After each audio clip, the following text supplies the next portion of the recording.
මුලින්ම දීර්ඝායස සහ නිරෝගී භාවය ප්‍රාර්ථනා කරනවා සියලුම දෙනාට.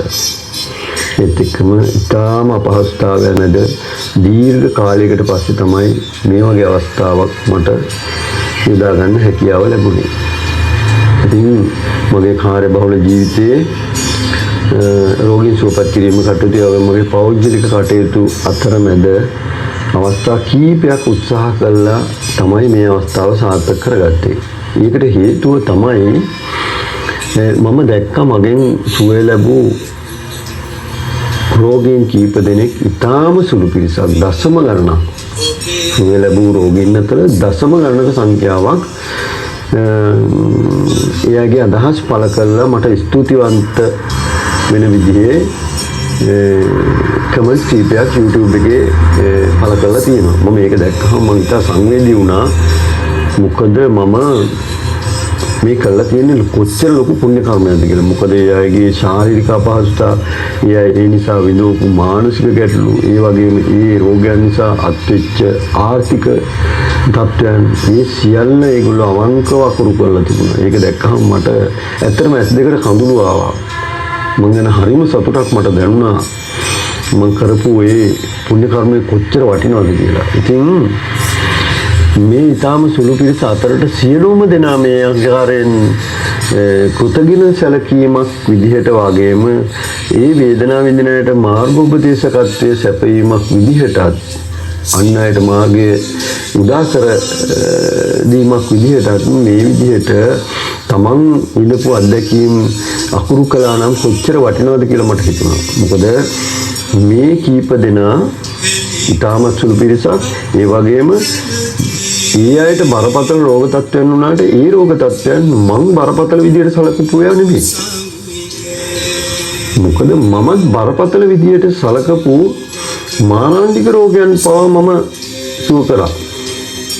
ඉතින් මේ රෝගිනුත් මේ අවස්ථාව මේ ආකාරයෙන් යොදාගෙන තවත් පද වේදනා විඳින රෝගියෙකුට මාර්ගෝපදේශකත්වය ලබා දුන්නා නම් කොච්චර වටිනවද?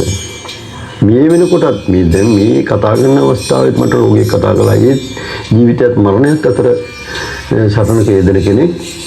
ඒකත් මම මේ වෙනකොට එක වතාවක් බලලා එයාට සෑහෙන සාහනයක් අරන් දීලා තියෙනවා. දැන් අදත් ඒ රෝගියා හම්බ වෙනවා. ඉතින් ඉවෙන්නේ බරපතල තත්ත්වයේ රෝගීන් පවා මම වේදනාවන්ගෙන් රෝගයන්ගෙන් නිදහස් කරලා තියෙනවා.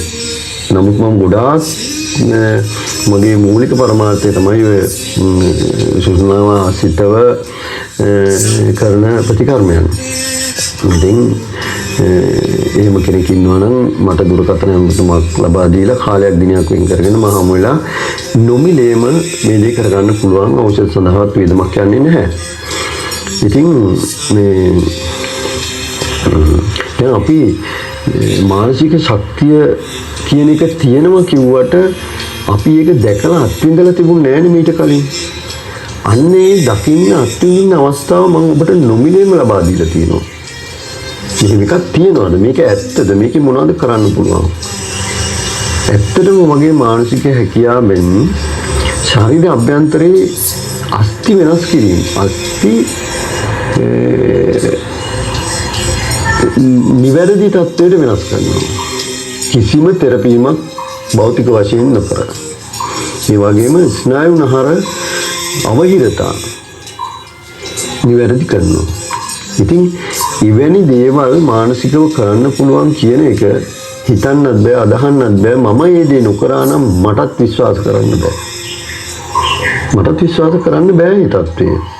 ඉතින් ඇත්තටම මගේ ඒ එකඟ කරගත්ත සිතින් මම මේ දේ කරනවා කියන එක මට ලොකු සතුටක්. මම මේ අවස්ථාව වෙන අය වෙනුවෙන් වෙන් කළා නොමිලේම මේ පුණ්‍ය කර්මය කරගෙන යනවා කියන්නේ මට ලොකු සතුටක්. මම ඒක හිතනකොට ගොඩාක් ලොකු සතුටක්ම තියෙනවා මට. ඉතින් ඇත්තටම මම ඒ අයට පුණ්‍යානුමෝදනා පූර්වකව ස්තුතිවන්ත වෙනවා මේ වෙනත් රෝගියෙක් වෙනුවෙන් මඟ පෙන්වීම හා තමන්ගේ අදහස් අවංකව ඉදිරිපත් කිරීම ගැන. එහෙම කරන අතර වාරේ මේ වගේ අදහස් පළ නොකරපු අය මේ දකින්න ඉන්නවා නම් ඒ අත්විඳපු තත්ත්වයන් ඒ විදිහට පළ කරලා තවත් කෙනෙකුට මඟ පෙන්වන්න කියලාත් මම ඉල්ලීමක් කරනවා. ඉතින් ස්තුතියි සියලුම දෙනාට. මම නැවතත් අවස්ථාවක් හැකියක්මනින් යොදා ගන්න බලාපොරොත්තු වෙනවා.